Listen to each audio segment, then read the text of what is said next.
Bat groups are raising concern over the proposed uplisting of the northern long-eared bat from threatened to endangered. The National Cattlemen's Beef Association says the move would create an undue regulatory burden for producers and foresters in 37 states.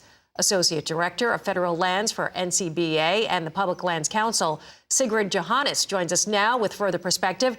Thank you so much for joining us. So give us a little background on this proposed uplisting.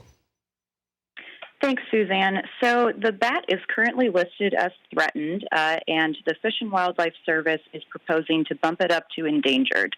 Now, the numbers for the species are indeed dropping, but they're dropping due to a fungal disease called white nose syndrome that impacts quite a few different species of bat and is not caused by humans, nor is it spread by the agricultural activities that this listing would likely ban. So that's where our main concern lies. You could put a lot of restrictions on activities that a lot of different farmers, ranchers, foresters, and other natural resource users are doing, and you still would not improve the numbers for the species due to this disease. So that's one of our main concerns with this listing.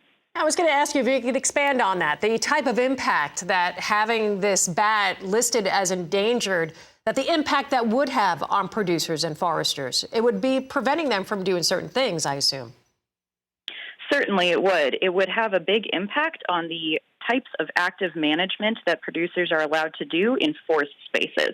So as we all know, wildfire is a huge concern across the West and even moving into the Midwest and Upper Plains.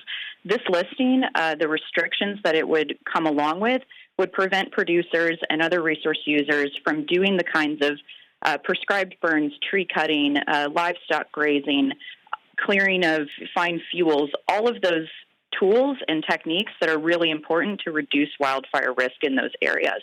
So that's one of our big concerns. And again, we want to see conservation strategies that are locally led, state-led, and science-based. And this particular move for the northern long-eared bat doesn't really tick any of those boxes.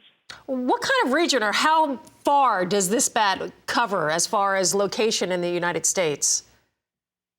So the range that's been stated by the service is 37 states, but, that's another area where we've raised some concerns.